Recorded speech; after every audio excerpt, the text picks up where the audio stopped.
आज हम देखेंगे एक बहुत महत्वपूर्ण प्रश्न हम खुद को पूछ सकते हैं मरने से पहले। और वो प्रश्न है कि परमेश्वर ने मनुष्य को क्यों बनाया। देखो, जब तक परमेश्वर की योजना आपको पता नहीं चलेगी तब तक हम भटकते रहेंगे, तब तक हमारी ज़िंदगी का हमें कोई उद्देश्य नहीं मिलेगा।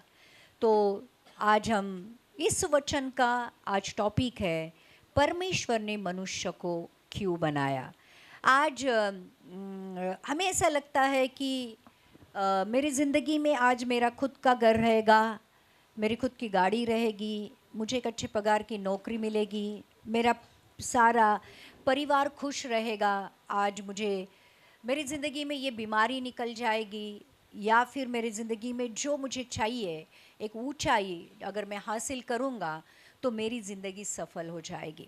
लेकिन प्रियो, जिसने हमें उत्पन्न किया है, आज वो परमेश्वर हमारी ज़िंदगी से क्या चाहता है, या कह सकते हैं कि वो परमेश्वर ने मुझे क्यों बनाया, जब तक हम उसको पहचानेंगे नहीं तो आज हम दुनिया की उलझनों में इस तरह से उलझे हुए रहेंगे।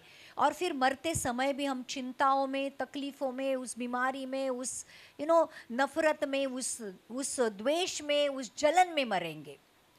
लेकिन जब परमेश्वर ने दी हुई ज़िंदगी का मकसद समझेंगे तो फिर एक शांति के साथ आए हुए सारे प्रॉब्लम का सामना परमेश्वर के साथ होकर करेंगे, और फिर ज़िंदगी को एक मकसद मिल जाएगा जीने के लिए। और परमेश्वर, मैं कहती हूँ, आज का वचन सुनने के बाद आपको ऐसे लगेगा कि मेरी ज़िंदगी में जो परमेश्वर का मकसद है अगर वो पूरा हो रहा है तो मेरी ज़िंदगी में मुझे डरने की कोई बात नहीं है। आमीन। तो आइए हम परमेश्वर के वचन में जाते हैं, और प्रार्थना करूंगी कि प्रभु आज जिस काम के लिए वचन तूने भेजा है, आज हर एक सुनने वाले के हृदय की गहराई तक ये पहुँचे, और प्रभु उनको पता चले कि मैं इस दुनिया में क्यों भेजा गया हूँ। और प्रभु जब ये ज़िंदगी के मकसद को पहचानेंगे तो प्रभु आज उनके जीवन के हर एक टेंशन, हर एक स्ट्रेस, हर एक प्रॉब्लम, हर एक निराशा, उदासीनता, अकेलापन आज निकल जाए, और प्रभु आज तेरे लोग तेरी उपस्थिति से भर जाए, और प्रभु तुझे लेकर चले। ऐसे होने दे यीशु के नाम से, आमीन। तो हमें परमेश्वर ने बनाया है, हम परमेश्वर के हाथों की एक अद्भुत सुपरनैचुरल रचना है।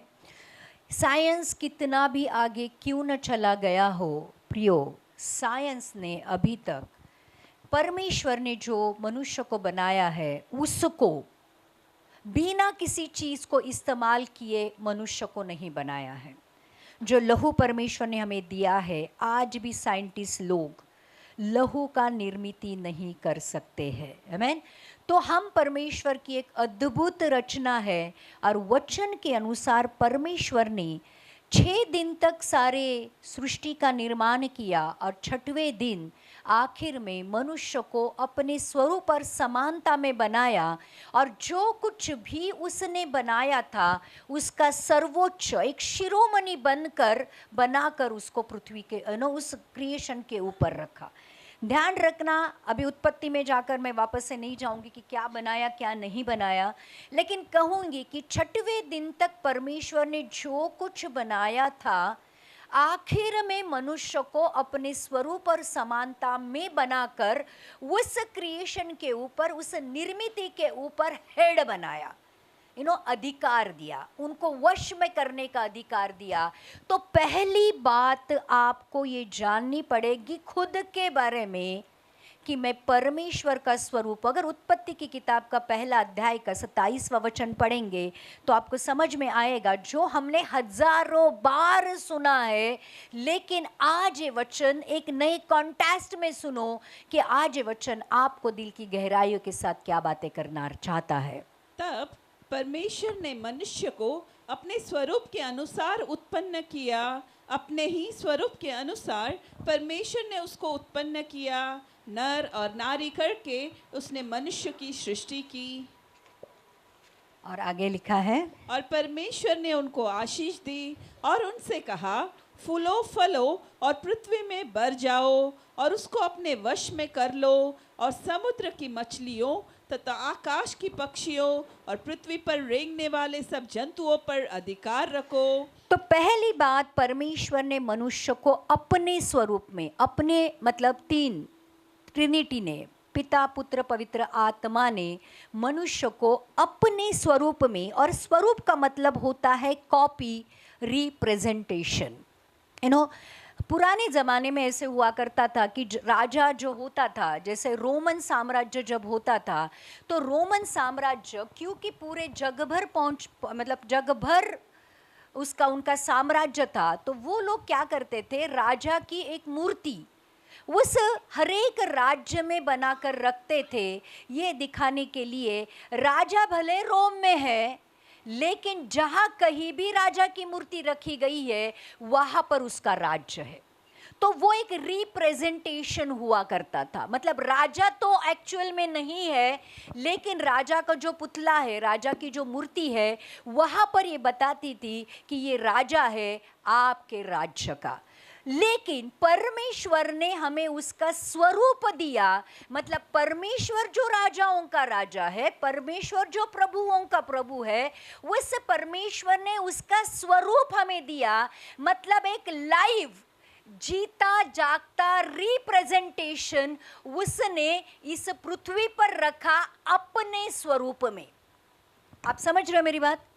मतलब परमेश्वर के हम स्वरूप है, जो परमेश्वर है, जैसा वो राजा है, वैसे ही उसने हमें पृथ्वी का राजा बनाकर इस दुनिया में भेजा, और हम उसकी समानता है। समानता का मतलब होता है शेप फॉर्म, जो ओरिजिनल के जैसा, जैसा परमेश्वर है वैसे ही परमेश्वर ने हमें उसके समानता में बनाकर इस दुनिया में भेजा। मतलब मनुष्य को परमेश्वर ने, देखो आदम जो पहला परमेश्वर के बनाया हुआ मनुष्य था, उसके बारे में लिखा है कि आदम परमेश्वर का पुत्र था। कितने लोग समझ रहे हैं?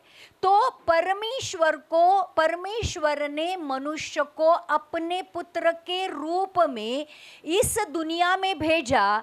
और ध्यान रखना, दो चीज़ें वहाँ पर परमेश्वर ने जो दी थी, और वो थी उस मनुष्य के अंदर उसने अपनी आत्मा को डाला था, और परमेश्वर हर दिन उस मनुष्य को मिलने आता था। ये दो चीज़ें जो उत्पत्ति में आदम के साथ शुरू हुई थी, वही चीज़ें परमेश्वर ने अभी तक हमारे आज के जीवन तक बनाई है। और वो चाहता है कि जो जीवन की सांस आदम के अंदर डाली थी, जिसके द्वारा आदम जीवित प्राणी बन गया था और आदम के साथ परमेश्वर बातें करने आता था, आज भी मनुष्य जाति के प्रति परमेश्वर की यही योजना है कि परमेश्वर का आत्मा आपके अंदर रहे, और उस आत्मा के द्वारा परमेश्वर के पुत्र बनो, और परमेश्वर के साथ आप बातें करो, और परमेश्वर आपके साथ रहे। कितने लोग समझ रहे? ये बेसिक जो परमेश्वर का प्लान था, जो पर्पस था, जो उद्देश्य था परमेश्वर मनुष्य को बनाने के प्रति। और फिर ध्यान रखना कि आदम से परमेश्वर को सिर्फ तीन चीज़ें चाहिए थी, वो था प्रेम, विश्वास और सहभागिता। आदम को परमेश्वर ने प्रेम करने के लिए बनाया था, आदम परमेश्वर के ऊपर विश्वास करके बनाया था, और आदम और परमेश्वर जैसे पिता और पुत्र की सहभागिता हो, इसलिए परमेश्वर ने आदम को बनाया था। और सबसे बड़ा काम मनुष्य जाति का ये था, जो परमेश्वर चाहता था कि परमेश्वर मनुष्य जाति के साथ रहे। This is the ultimate plan. This is the original plan. This is the plan जो परमेश्वर चाहता था कि वो हमारे साथ साथ रहे। आमेन।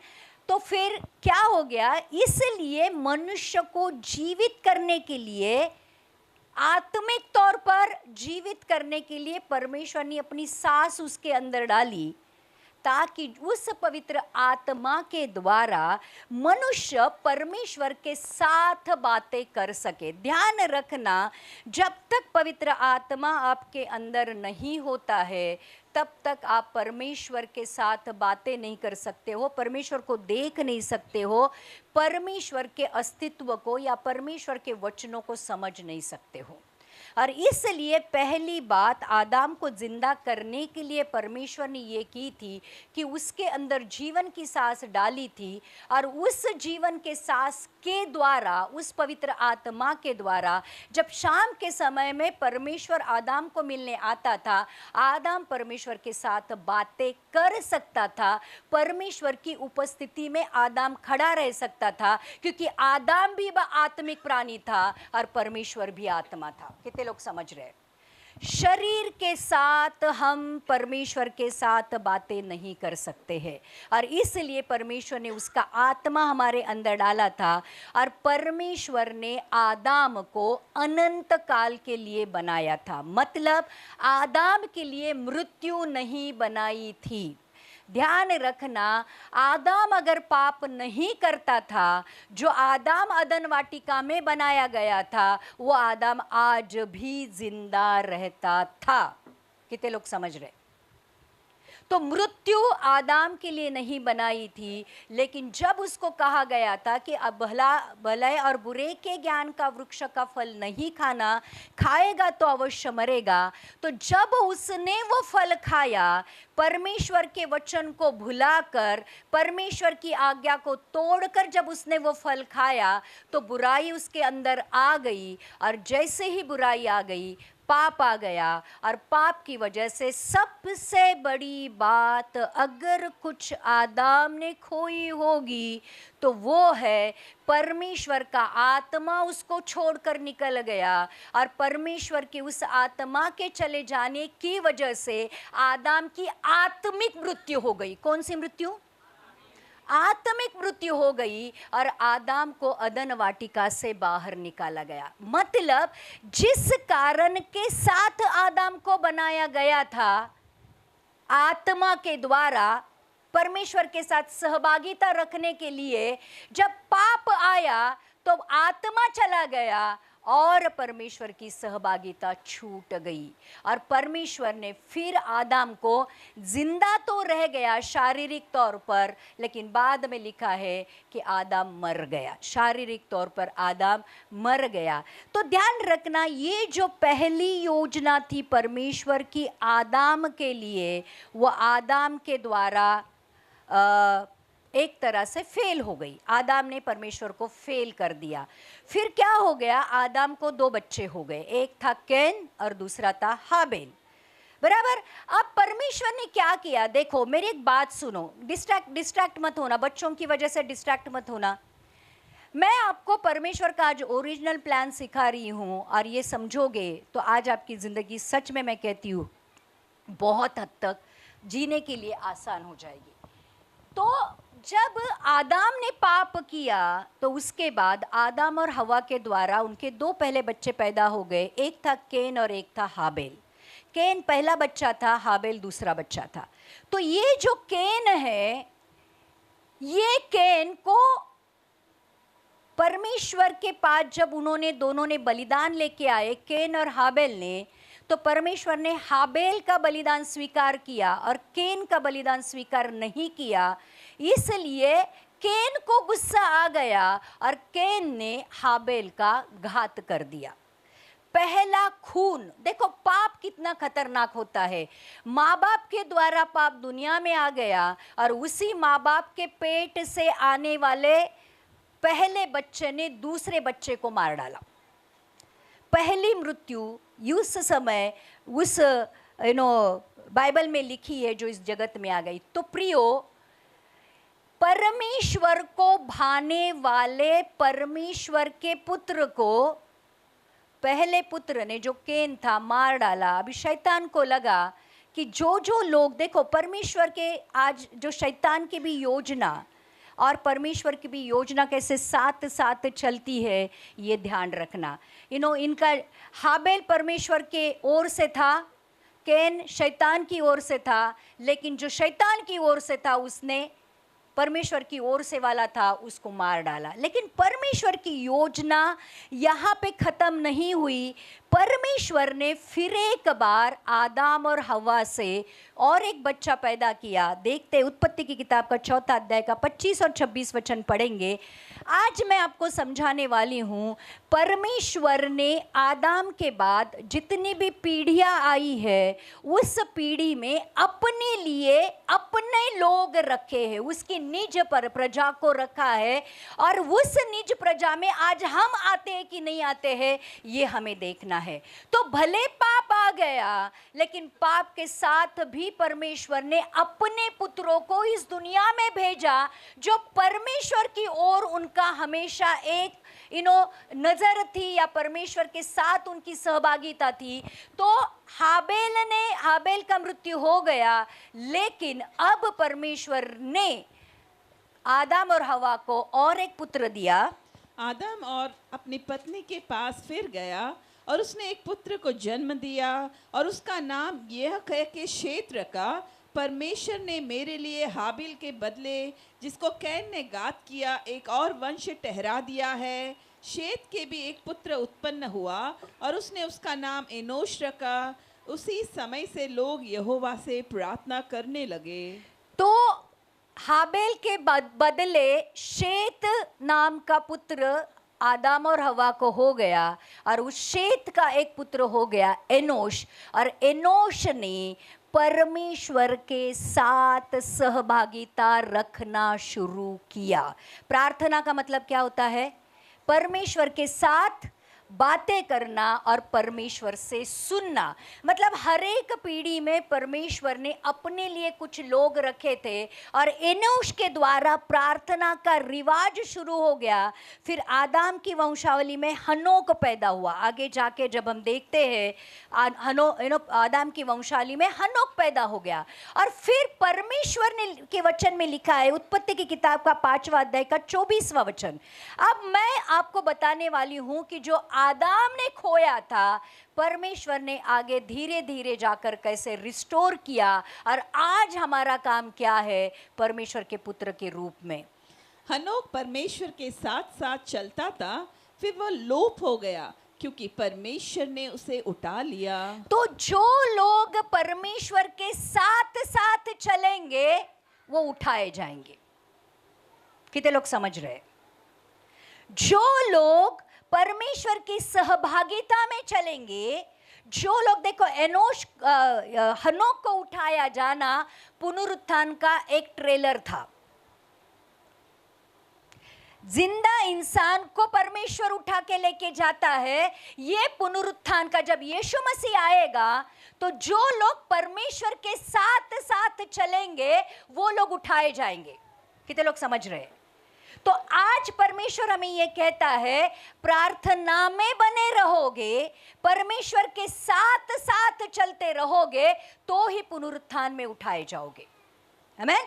आगे जाकर फिर जब पाप बहुत बढ़ गया, बहुत ज़्यादा, क्योंकि आदम के द्वारा जो पाप आया था, जब इतना पाप बढ़ गया कि परमेश्वर को लगा कि मैंने मनुष्य जाति को पैदा ही क्यों किया।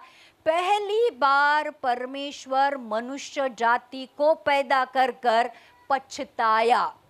क्या लिखा है? आज भी परमेश्वर हमारे नहीं देख रही हूँ, जग के पापों को देखकर पछता रहा है कि मैंने इन लोगों को क्यों पैदा किया। और जब पाप बहुत ज़्यादा बढ़ गया तो परमेश्वर की दृष्टि, परमेश्वर की अनुग्रह भरी दृष्टि नूह के पास पहुंची। देखो, अब मैं आपको समझाने वाली हूँ, जब नाश करने का समय आएगा, परमेश्वर के न्याय का समय आएगा।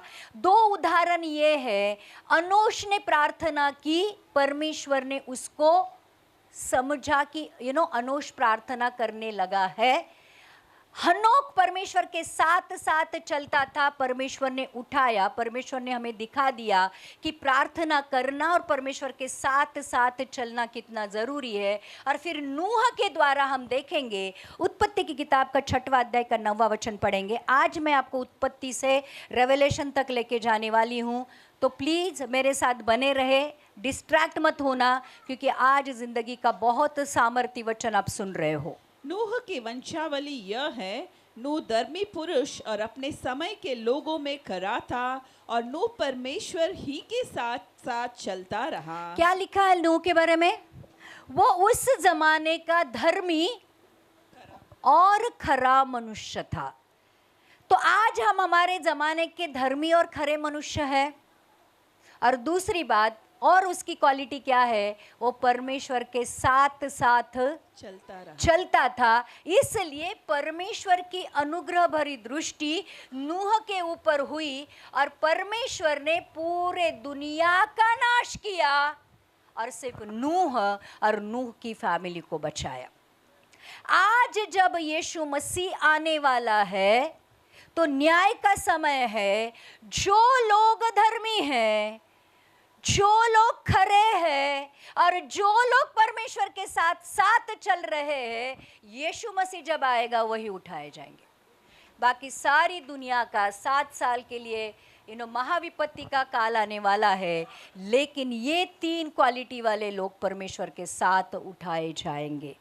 फिर क्या हो गया? सारी दुनिया का नाश हो गया। नूह, उसकी पत्नी, उसके 3 बेटे और 3 बहुएं, इतने लोग बच गए। और फिर नूह के भी जो 3 बेटे थे, उसमें से एक जो बेटा था, जिसका नाम है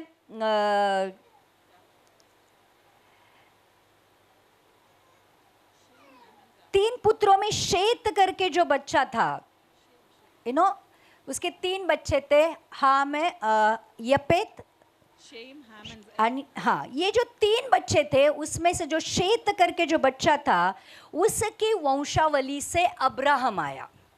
अभी मैं आपको लेके जा रही हूँ कि कैसे आदाम से लेकर परमेश्वर यीशु मसीह तक आता है। अब ये नूह बचाया गया, लेकिन नूह के बाद जो उसका बेटा था शेत, शेत के वंश से आया अब्राहम। और फिर जब अब्राहम के ऊपर परमेश्वर की कृपा दृष्टि हो गई, परमेश्वर खुद चलकर अब्राहम के पास आया, और अब्राहम जो एक पापी संस्कृति में जी रहा था, उसको आकर परमेश्वर ने उसकी भेंट की और उसको कहा, अब्राहम, अपना देश, अपने कुटुंबीय और अपने पिता का घर छोड़कर जिस देश में जाने को मैं तुझे कहता हूँ, उस देश में जाने के लिए तैयार हो जा।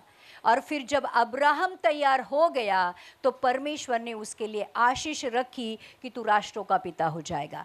फिर देखो, उस जमाने में नूह के बाद परमेश्वर की कृपा दृष्टि अब्राहम के ऊपर हो गई। और फिर अब्राहम के बाद इसहाक, इसहाक के बाद याकूब, याकूब के बाद यूसुफ। अब इन लोगों को परमेश्वर बीच बीच में आकर मिलता था। ध्यान रखना, परमेश्वर ने मानव जाति को छोड़ा नहीं पाप में। मुझे ऐसा लगता था, अगर मेरा जैसा परमेश्वर था, अगर मैं परमेश्वर रहती थी, तो मैं कहती थी, आदाम को मैंने स्वरूप दिया, समानता दी, अधिकार दिया, आशीष दी, सहभागिता दी, और इसने मेरी एक ही आज्ञा को तोड़ डाला, जाने दे, मरने दे, और इसकी आने वाली पीढ़ियां भी मरने दे। मैं अपने लिए अलग से एक नई पृथ्वी पर पैदा करूंगा और वहां पे मेरे लिए नई पैदाइश पैदा करूंगा। लेकिन नहीं, क्योंकि परमेश्वर मानव जाति से इतना प्यार करता था और वो मानव जाति उसका स्वरूप और समानता थी, इसलिए परमेश्वर ने कभी भी मानव जाति को उनके पाप में नहीं छोड़ा। ध्यान रखना, और इसलिए हर एक पीढ़ी में परमेश्वर ने अपने लिए लोगों को चुना। और अब्राहम के बाद इसहाक, इसहाक के बाद याकूब, याकूब के बाद यूसुफ को चुना। और ये जो यूसुफ है, आपको पता है कहानी कि यूसुफ को उसके भाई बेच देते हैं, यूसुफ मिस्र चला जाता है। और फिर जब अकाल आता है तो इजरायली लोग मिस्र में चले जाते हैं। मिस्री लोग इजरायली लोगों के ऊपर जुल्म ढालते हैं, उनको बहुत ज़्यादा सताते हैं। फिर वो लोग चिल्लाने लगते हैं इजरायली लोग, और परमेश्वर उनको बचाने का रास्ता बनाता है और वहाँ पर वो मूसा को भेज देता है। तो फिर वापस से परमेश्वर मूसा के पास आता है। कितने लोग समझ रहे हैं? मूसा जब अपनी ससुर की भेड़ बकरियां चरता रहता है, वो एक जलती हुई झाड़ी को देखता है और उसको आश्चर्य होता है कि झाड़ी में तो आग दिखाई देती है, लेकिन झाड़ी जल नहीं रही है, ये क्या नजारा है। और जब उस भेड़ बकरियों को चराते चराते उस जलती हुई झाड़ी के पास आता है, परमेश्वर उसको उस जलती हुई झाड़ी में मिलता है। और फिर परमेश्वर जब मिलता है, हर एक मनुष्य से जब भी परमेश्वर मिला है, उस मनुष्य को परमेश्वर ने उसके जिंदगी के बारे में उसकी क्या योजना ये बताया है। कितने लोग समझ रहे हैं? और फिर जब मूसा को परमेश्वर उस जलती हुई झाड़ी में मिला, अब वो बोला, परमेश्वर मूसा को बोला, मैंने तुझे इजराइलियों के उद्धारकर्ता के रूप में चुना है। तुझे अब जाना है मिस्र, और मिस्र से मेरे लोगों को बचाकर उनका उद्धार कर उनको कनान पहुंचाना है। जो देश परमेश्वर ने अब्राहम को देने के लिए कहा था, वो देश में तुझे इजरायली लोगों को पहुंचाना है।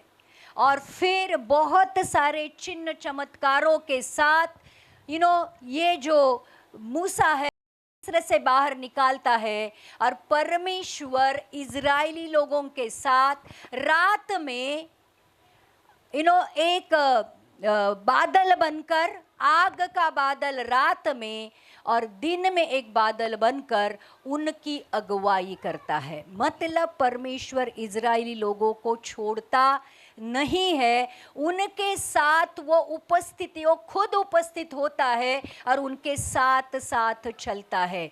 जब परमेश्वर आपको आपके प्रॉमिस लैंड में लेके जाना चाहता है, तो परमेश्वर एक सहायक आपके लिए भेजता है और वो सहायक आपकी अगुवाई करता है और जहां आपको पहुंचाना है वहां पे पहुंचा देता है। कितने लोग समझ रहे हैं? परमेश्वर ये नहीं कहता ये एड्रेस है, ये हेवन का एड्रेस है, स्वर्ग का एड्रेस ये है, पहुंच जा। ऐसा नहीं करता है।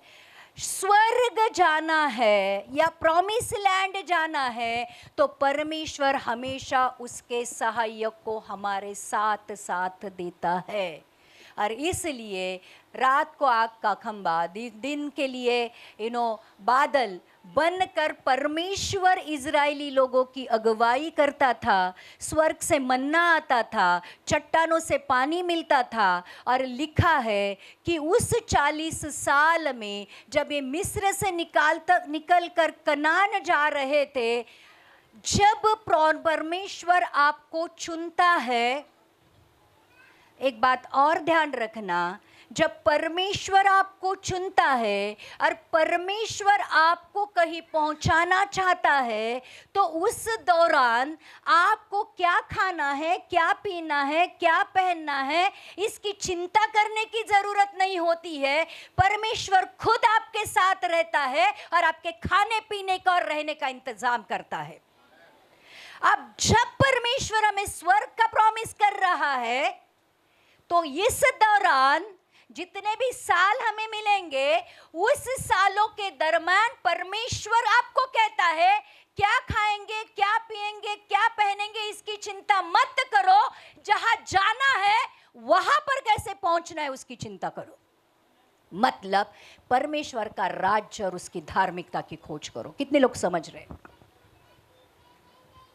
यही सच्चाई है जो परमेश्वर हमें इन कैरेक्टर के बारे में कैरेक्टर के द्वारा बता रहा है।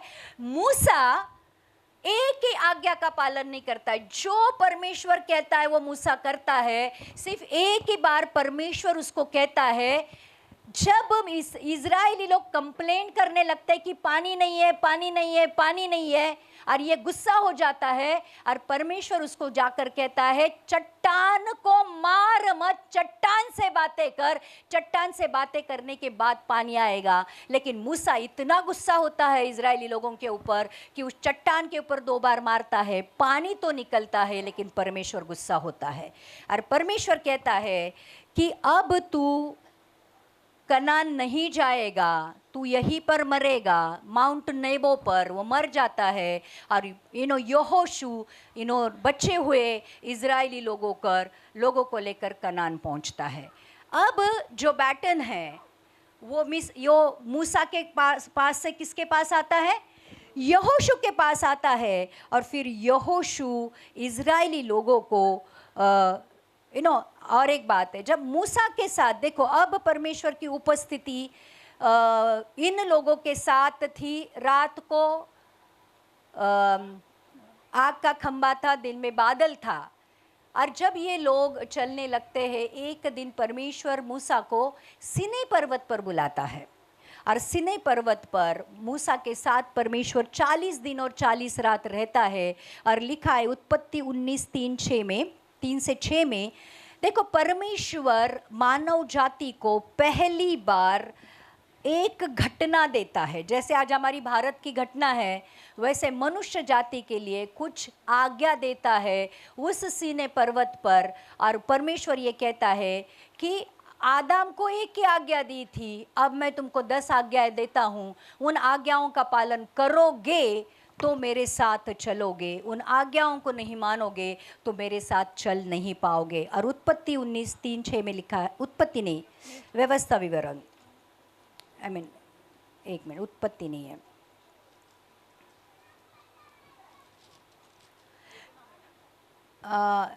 निर्गमन।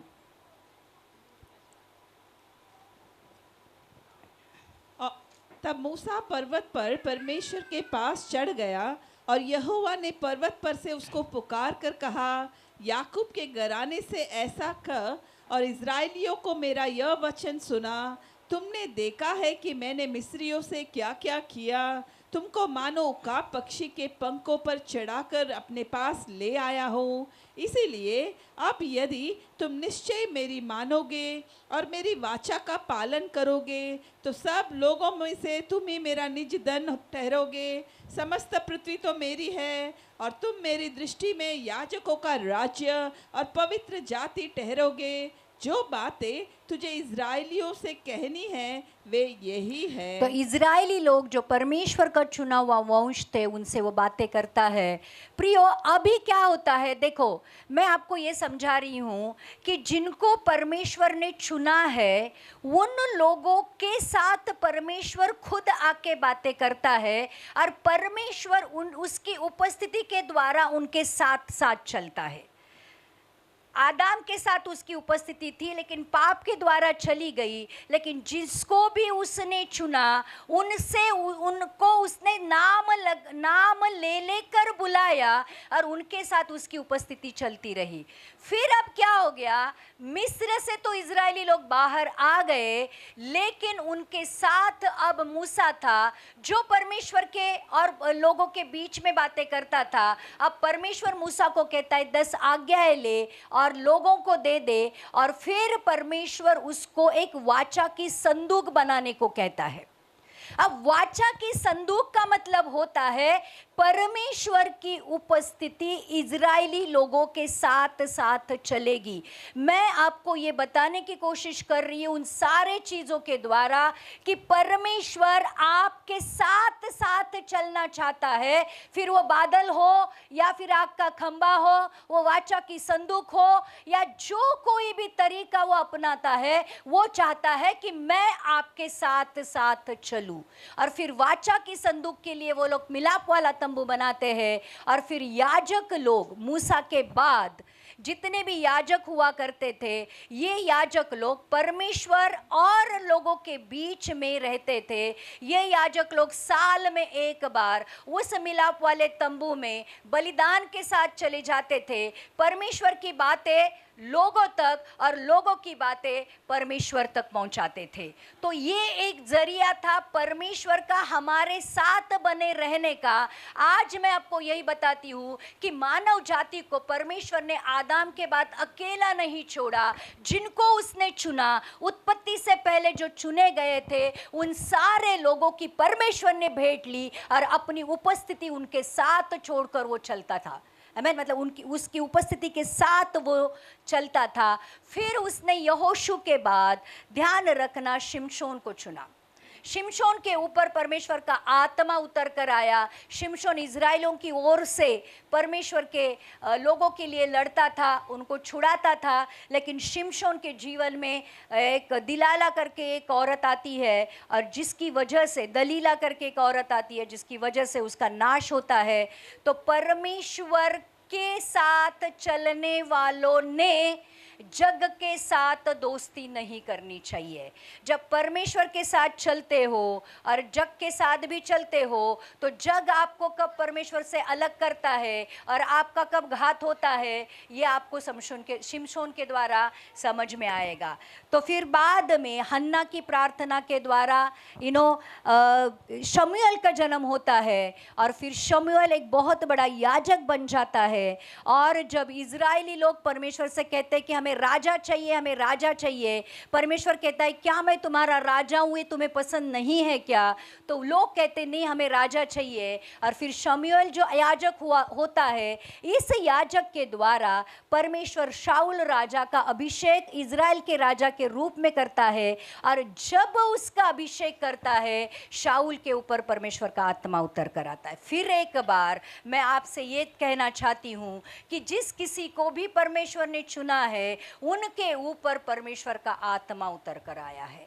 शाऊल शिमशोन के ऊपर भी आता था, फिर शाऊल शमूएल के ऊपर भी था, और फिर शमूएल जब शाऊल का अभिषेक करता है इजराइल के पहले राजा के रूप में, उसके ऊपर भी परमेश्वर का पवित्र आत्मा उतर कर आता है। पवित्र आत्मा उतर के आने के बावजूद भी शाऊल परमेश्वर की आज्ञाओं को नहीं मानता है, परमेश्वर को नाराज करता है। और फिर परमेश्वर दाऊद राजा के रूप में, जो एक चरवाहा था, एक दूसरे राजा को चुनता है। और जब शमूएल दाऊद राजा का इजराइल के राजा के रूप में अभिषेक करता है, फिर एक बार सामर्थ के साथ पवित्र आत्मा दाऊद राजा के ऊपर भी उतर कर आता है।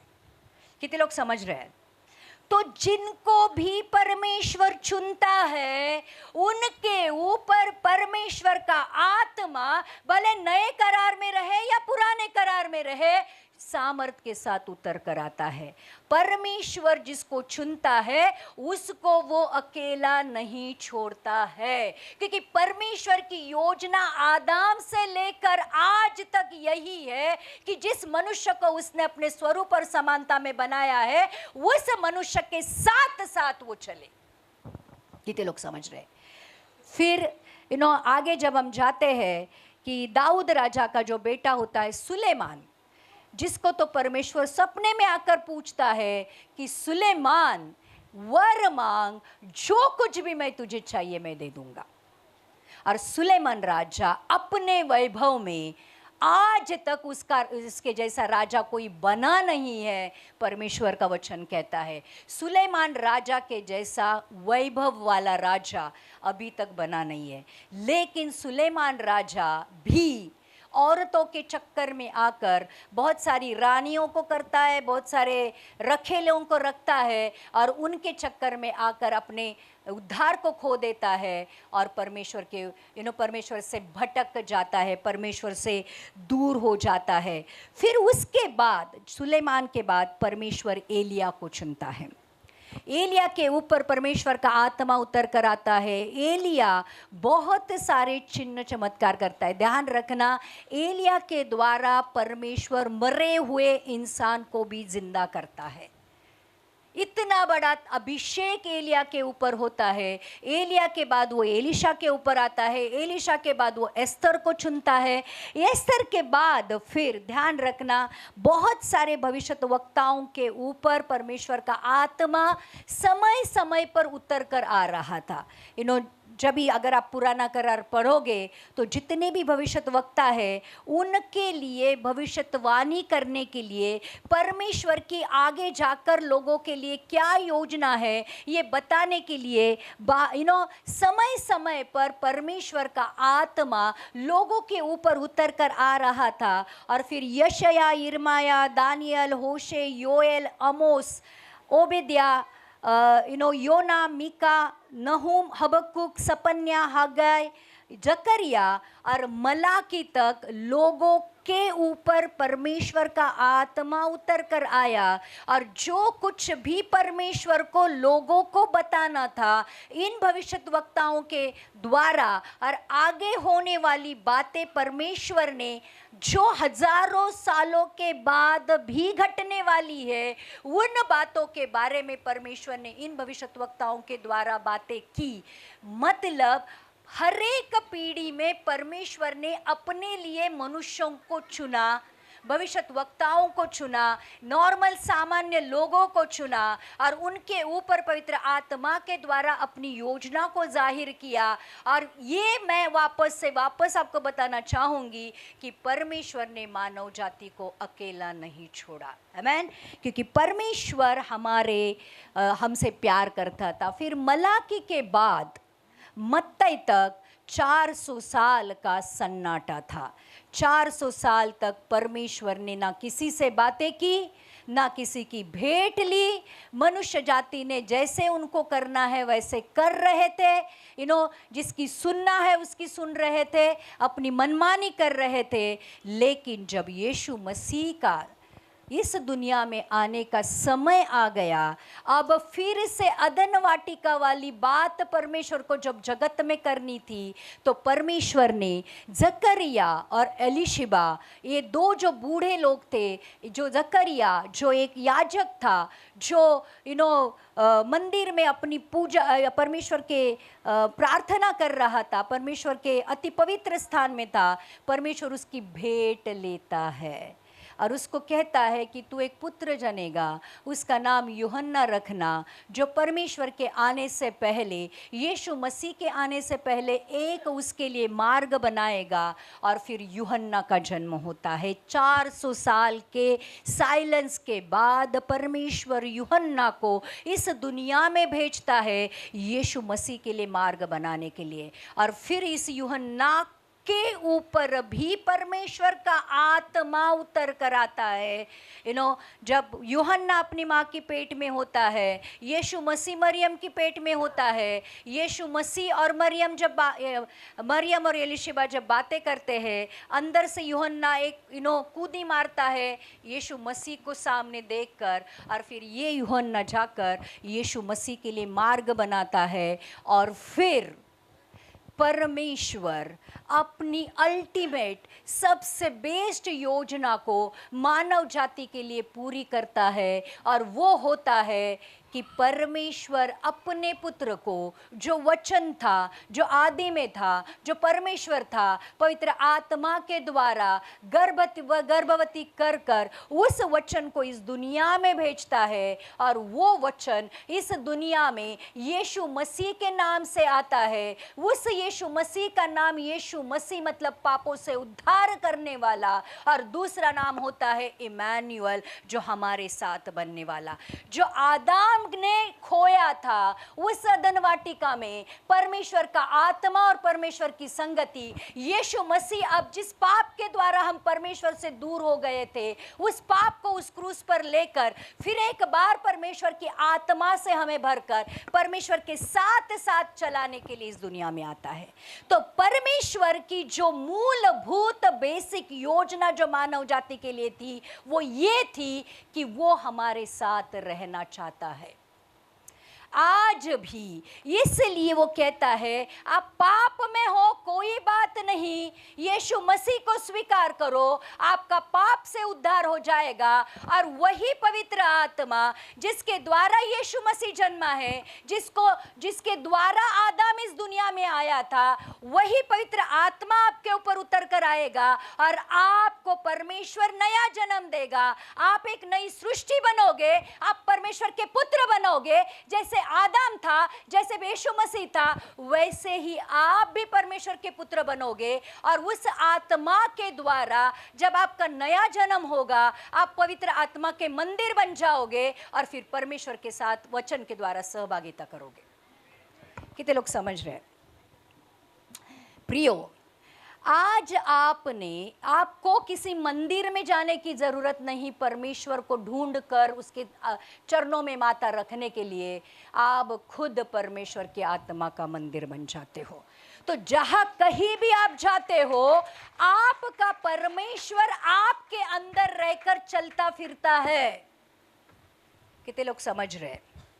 और फिर समय समय पर परमेश्वर वचन के द्वारा आपकी भेंट लेता है और आपको समझाता है कि बेटा, तेरे जीवन के लिए मेरी क्या योजना है। लेकिन मानव जाति के लिए परमेश्वर की आदम से लेकर हम तक एक ही योजना थी कि वो हमारे अंदर रहना चाहता है, हमारे शरीर को उसके पवित्र आत्मा का मंदिर बनाना चाहता है। और उसके वचन के द्वारा वो हमसे बातें कर कर हमें ये कहना चाहता है कि स्वर्ग का रास्ता कौन सा है, उद्धार का रास्ता कौन सा है, पाप क्षमा क्या है, प्रार्थना कैसे करनी है, और जो भी आत्मिक बातें हैं परमेश्वर हमें उस वचन और आत्मा के द्वारा समझाना चाहता है। और इसलिए प्रियो, इन आखिरी दिनों में क्या खा रहे हो, क्या पी रहे हो, क्या पहन रहे हो, कहाँ रह रहे हो, क्या पढ़ रहे हो, क्या चाहते हो, क्या घर है कि नहीं, ये सारी बातें के बारे में सोचने से पहले ये सोचो कि क्या जिस काम के लिए परमेश्वर ने मुझे इस दुनिया में भेजा है, वो क्या मैं उस पीढ़ी का एक अंग हूँ, जिस पीढ़ी के ऊपर परमेश्वर का अनुग्रह हुआ है, जिस व्यक्ति के ऊपर परमेश्वर की अनुग्रह भरी दृष्टि हुई है, उस परमेश्वर के आत्मा का मैं मंदिर हूँ। क्या मेरी संगति मेरे परमेश्वर के साथ है या नहीं? बाकी कोई बातें मायने नहीं रखती है, क्योंकि एक लाजर करके इंसान था जो बहुत गरीब था, जो ऑलरेडी बीमारी में पड़ा था, जो कंगाल था, लेकिन जैसे ही मरता है स्वर्गलोक में जाता है, क्योंकि मुझे लगता है वो अपने परमेश्वर के साथ साथ चलता था। लेकिन आज धनी इंसान धन के वजह से परमेश्वर से दूर हो रहे हैं, सारी दुनिया को तो पा रहे हैं, लेकिन आत्मा और प्राण का नाश कर रहे हैं। तो आज हम कौन से कैटेगरी में हैं, ये देखना बहुत ज़रूरी है। और आज एक बार रुक कर जिंदगी में अपने प्रॉब्लम से परे, अपनी बीमारी से परे, अपनी फैमिली से परे, झगड़े कोर्ट केस से परे, आज आपकी जिंदगी में जो कुछ भी हो रहा है उससे परे एक मिनट के लिए सोचना है, क्या परमेश्वर का आत्मा मेरे अंदर है और क्या मैं हनोक और एलिया की तरह परमेश्वर के साथ साथ चल रहा हूं। और परमेश्वर के साथ वाली सहभागिता ही आपकी सारे जरूरतों को पूरा करेगी। वही सहभागिता आपका रक्षण करेगी, आपका पालन पोषण करेगी, और वही सहभागिता आपको यीशु मसीह जब आएगा तो स्वर्ग लेके जाएगी। अगर आज मसीह जीवन का सार ये है कि दुनिया में क्या मिलता है उसे देखने की बजाय मुझे परमेश्वर क्या देना चाहता है ये सोचो। कितने लोग समझ रहे हैं? अपने लिए परमेश्वर का इस्तेमाल मत करो, परमेश्वर के लिए खुद का इस्तेमाल करो। प्रियो, आज थोड़ा सा मैच्योर होने की जरूरत है। कभी कभी अपने प्रॉब्लम से परे ये भी सोचना है, मरने से पहले एक बार आज परमेश्वर ये चाहता है, चेक करो क्या पवित्र आत्मा आपके अंदर है? और क्या जो आदाम के अंदर आत्मा डाला था, परमेश्वर आकर बातें करता था और आदाम को परमेश्वर ने एक परफेक्ट जीवन दिया था, आज वही परमेश्वर यीशु मसीह को भेजकर हमें यही कहता है कि मानव जाति से परमेश्वर कितना प्यार करता है कि आदाम ने जो पाप किया था उसके बदले उस क्रूस पर मरने के लिए उसने अपने इकलौते पुत्र तक को भेजा है, उसके साथ उसने सारी चीजें दी है। तो आज क्या वो पुत्र मेरी जिंदगी में है? एक बार सोचो, जिंदगी का मकसद क्या है? आपने अपने ज़िंदगी के लिए बहुत बड़े प्लान्स बनाए हैं, ओके, कोई प्रॉब्लम नहीं है, लेकिन ये जो परमेश्वर का प्लान जो आपके लिए है, आज देखो, आज ज़माने में लोग ये सारे वचन को नहीं सुन रहे क्योंकि उनके लिए परमेश्वर की योजना नहीं है। आज आप सुन रहे हो क्योंकि परमेश्वर ने आपको चुना है ये वचन सुनने के लिए, क्योंकि परमेश्वर आपसे प्यार करता है और परमेश्वर आपको ये बताना चाहता है, मैं तेरे साथ चलना चाहता हूं, क्या तू मेरे साथ चलना चाहता है? कितने लोग समझ रहे हैं? परमेश्वर आपको स्वर्ग लेके जाना चाहता है। क्या आप चाहते हो कि परमेश्वर के साथ स्वर्ग में जाए? दो चीजें, परमेश्वर के आत्मा के द्वारा चलना और परमेश्वर के वचन के द्वारा चलना, ये दो ही चीजें आपको परमेश्वर के साथ स्वर्ग लेके जाएगी। तो प्रियो, मानव जाति को बनाने के पीछे परमेश्वर की सिर्फ एक ही योजना थी, उसको हमारे साथ रहना है। कितने लोग समझ रहे हैं? परमेश्वर को हमारे साथ रहना है। She is a distraction, just make a sit somewhere. कितने लोग समझ रहे हैं? कितने लोग समझ रहे हैं? परमेश्वर चाहता है, छोटे बच्चे से लेकर आज जितने भी लोग हैं यहाँ पे बैठे हुए, आपसे परमेश्वर एक ही बात चाहता है और वो है आपके साथ वो रहना चाहता है। अब जो लोग अलाउ करेंगे, जो लोग उसके साथ रहेंगे, वो मृत्यु से पार होकर जीवन में जाएंगे।